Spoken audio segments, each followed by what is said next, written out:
There was a BBC, I think it was, a fiction show in the UK called Ghost Hunters, and a somewhat well-known YouTuber did a very good video discussing a very special episode of Ghost Hunters about how even though the network kept pressing over and over it was a fiction show, that it was all made up. It was just a TV episode, nothing more. Something kind of went a little bit wrong, and they didn't, for whatever reason, air the cards and the audio saying, this is a fiction show, this is not real, it's fiction, it's just a story. The episode aired, and people took it seriously.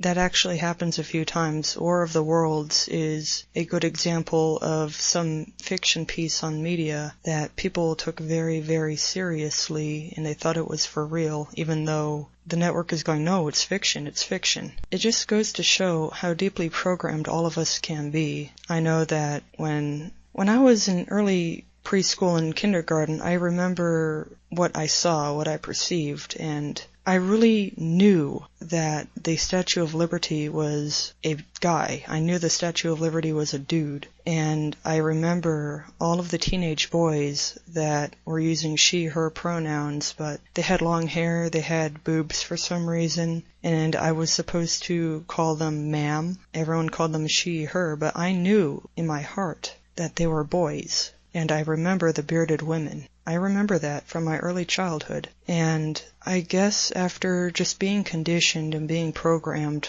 I forced myself to comply to avoid being yelled at, because you know how it is when you don't use someone's preferred pronouns and they go ballistic at you. Children are conditioned through fear and just being given so much grief for not going along with what the people on TV or their teachers or parents and family or so-called authority figures kept saying. And we just end up caving in and complying, no matter how insane their demands are. So eventually, after some point in elementary school, my mind was no longer my own. I was forcing myself to change my perceptions, to tell myself that I was wrong. It's hard to put into words right now, but maybe some other time I'll have a better way to put it. Illusion magic is real, and it takes place in your head. They get you to cast a spell on yourself, to make yourself not trust your eyes, not trust your ears. They make you ignore things. If you complain about something you don't like, they yell at you. You get punished for having opinions. You get punished for having perceptions. You're surrounded by liars that want you to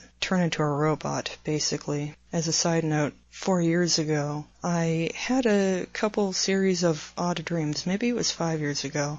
I remember them. I remember the emotions in them.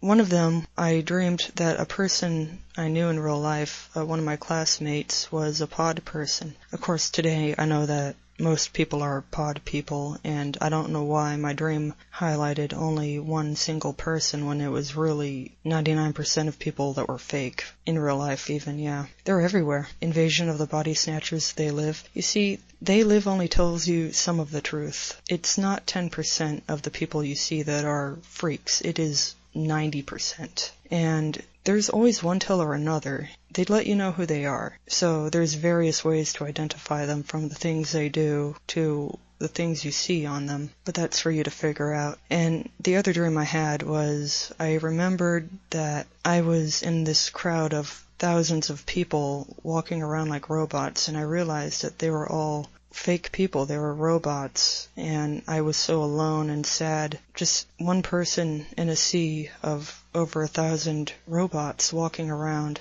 And I was really depressed even after I woke up. And this was 4 or 5 years ago. I didn't know what it meant at the time, but now I know that even my dream was somewhat downplaying what the situation in real life was. Kind of already forgot what the original point was, but I guess this is just me rambling for no reason.